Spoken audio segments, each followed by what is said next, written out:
Hi, this is Claire, and in this short screencast I'm going to explain what screencasts are, how you might use them, and how you can start creating them in minutes. A screencast is a digital recording of computer screen activity, often with an audio commentary and labels. You could think of them as being like a movie of what's on your screen, and they are most often used to capture how to do something, such as a particular software task. Screencasts usually have control buttons enabling them to be played and replayed on demand. Screencasts are everywhere right now, and their popularity shows no sign of waning. Desktop tools such as TextMate's Camtasia and Adobe Captivate have been around for years and have evolved to become sophisticated e-learning applications for developing screencasts and much more besides. But it's been the rise of the simpler free tools, Screenr, Jing and Wink, to name but a few, that have really put screencasts on the map. Screencasts can be used in a variety of ways, such as introducing a module, reviewing difficult concepts, and explaining a technical diagram or picture. But they are most popularly used to teach software applications and show students how to use online tools and websites before they go into the live software environment. There are good reasons for the popularity.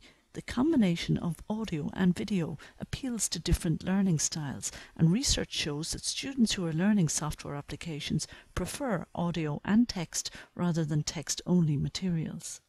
There's also strong evidence that screencasts work better than reading alone because of improved information integration, reduced information redundancy, and improved representation of the dynamics of software operation. On the downside, not all students like audio. Research shows that podcasts, for example, haven't enjoyed the kind of universal popularity originally envisaged, with many students selecting traditional lecture notes in preference to audio and video formats.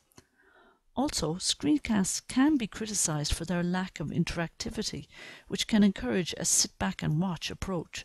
For this reason, students should be encouraged to be active when using screencasts by being encouraged to think about the material they are watching.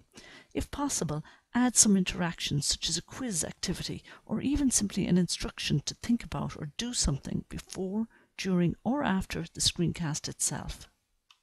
A screencast should have a specific, clear purpose and ideally be less than 5 minutes in length.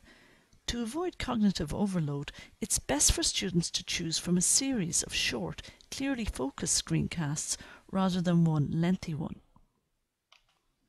The 4-step model shown here presents an instructional design-driven process that you can use to develop your screencast. I'll talk about this further in a later screencast, but as you can see, it gives a useful framework for preparing, capturing, producing and publishing your resource. Before finishing, I'm going to very quickly show you how you can get started with Screenr, as it's a good starting point for anyone who wants to get up and running quickly. First, you go to screenr.com, and there you click the record button. That's this one here. Then you resize the recording window to focus on the area of the screen that you want to focus in on, and when you're ready, you click the red recording button to start recording. With Screenr, because you need to record everything in one take, you'll probably find it helpful to use the Alt-D keys to pause your recording at times, to catch a breath or move quickly to a new screen.